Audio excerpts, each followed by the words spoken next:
Hi, my name is Keith, a technician with USA Clean for 11 years, and this is a Tennant T5 Auto Scrubber. Now in this video series, I'm going to show you some tips and tricks on how to properly maintain your equipment to help minimize the cost and need of sending a service tech. So you have a damaged suction hose and you got to replace it. It's very simple, very easy to do.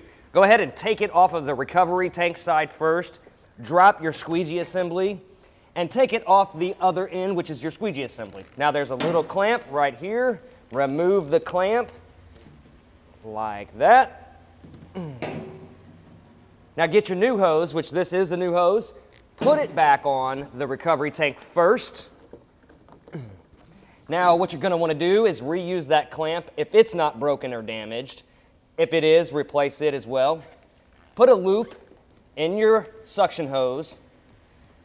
Clamp it onto one side, and then clamp the other side. Now what this does is it holds the residual water right here, and it doesn't allow it to drain out through your squeegee assembly. Now just put it back on your squeegee assembly like that. And you're done. Once again, my name is Keith. For all the parts listed in today's video, plus diagrams and how-to repair guides, be sure to click the link in the description below or visit us on the web at usaclean.com.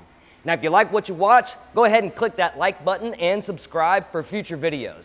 Stay safe and thanks for watching.